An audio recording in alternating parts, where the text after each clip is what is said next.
as I said, we, the next individual that we have to talk about some of the great things that Mr. Seay did in the city of St. Louis, who comes with a long, in fact, when we were putting this together, we asked each one of the threesomes here to submit a vitae, and I have to be perfectly honest with you, it was so long and laced with those 15-syllable words, I couldn't even read it.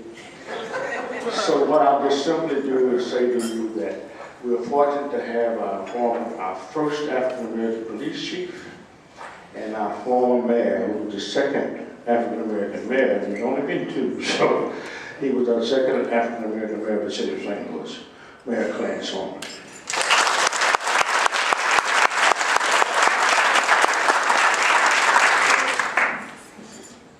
Thank you, Al, and all of you kind folk. I just want to also thank all of you who came out in this weather, this inclement weather. Pay homage to one of St. Louis's most distinguished citizens, Norman or Seay. Anybody who comes out in this weather is I'm an admirer of, because having ancestral ties to equatorial Africa, anything on 50 degrees is cold to me. When we get at 51, I get the chills. Norman Seay has been among the most dynamic individuals in our community that we have seen, most of us in our lifetime. We've witnessed the unfolding of extraordinary events because of this man. This year marks the 50th anniversary of the Jefferson Bank and Trust protests.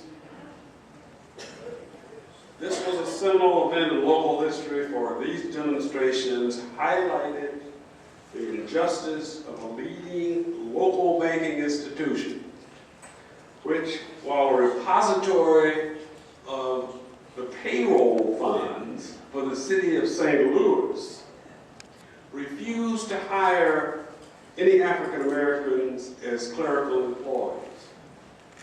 You know, when the bank had been located on Franklin Avenue, some of us remember Franklin. Now Martin Luther King Boulevard. It had employed 2 African American folks as tellers. At that location, the bank had a sizable African American clientele. But when the bank went upscale and it moved to Jefferson and Washington, it no longer would employ those people in those same jobs. When a letter was sent to the bank asking that it hire minimally 4 African American employees in clerical positions, the response to the core letter was that there weren't 4 blacks in the city qualified for such jobs. Norman Seay, then a member of the Congress of Racial Equality, joined by other local civil rights luminaries such as Bill Clay, Ivory Perry, Charles and Marion Olden, and a host of others, began to bring the power of nonviolent resistance, then playing out across the United States in action against these unjust and racially motivated hiring practices and discriminatory public accommodation laws. Separate lunch counters, buy it, couldn't eat it, wait till the end of the line. Your school is over there, don't go to this school. There were many more who joined the local resistance efforts at Jefferson Bank, many more. You know, after a court order was issued prohibiting those demonstrations, there was a brief lull in them, while efforts to increase minority hiring at the bank continued and ensued. Realizing that the bank's intransigence over that issue would not cease, some 100 people renewed their picketing, blocking the entrances to the bank, conducting a sit-in, singing sit-in on the inside. Norman Seay, Bill Clay, and 17 others who've been named in the initial court order were arrested and jailed with very high bonds required for their release. They want to make an example of these folks. You know, as far as I know, that court order issued as a permanent injunction is still in effect today. Mr. Seay and the others were held in excess of 90 days. Matter of fact, there was an opportunity to let them out. They wouldn't. They said, no, do you meet some of the issues that we have put before you? Don't release us. We're going to stay here. Folks, imagine what courage that took.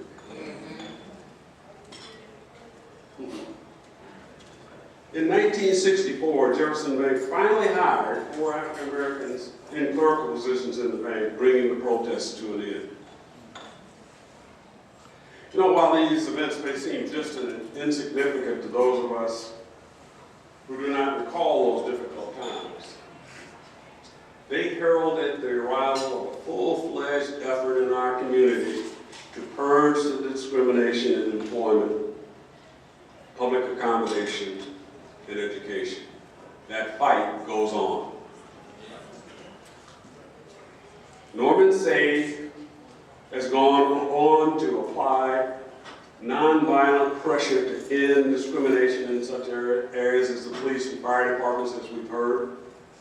In education, he served as Equal Opportunity Director for the University of Missouri at St. Louis, where he holds an honorary doctorate. He's had a city park renamed in his honor. Gamble Park is now the Norman R. Seay Expansion Park. And he continues each year, health and weather permitting, to conduct a symbolic protest at Jefferson Bank on the anniversary of the original demonstrations 50 years ago. He continues to enjoy enormous affection among all of us in gratitude for his endeavors from all the people of color in the St. Louis community, and for his deeds in behalf of our general welfare. I think they can be paraphrased in a poem by Langston Hughes. It's called Democracy. Democracy will not come today, this year, nor ever, through compromise and fear. I have as much right as the other fellow has to stand on my 2 feet and on the land. I tire so of hearing people say, let things take their course, for tomorrow is another day. I do not need my freedom when I'm dead. I cannot live on tomorrow's bread. Freedom is a strong seed planted in a great need. I live here too. I want freedom, just as you. Let's all thank Norman R. Seay. What was that about? Pregnant to live. Something die hard. That was all. I said it. Got your tape. One last mention, and that is that Mr. Seay he will be visiting with President Barack Obama next week. And the notable part of that is that his trip is being funded by members of the staff at the university and other friends, where he will be presenting to our president. The president, the University of Missouri St. Louis President's Medal to the President of the United States. It will be his first meeting with our president. Tell him we need help.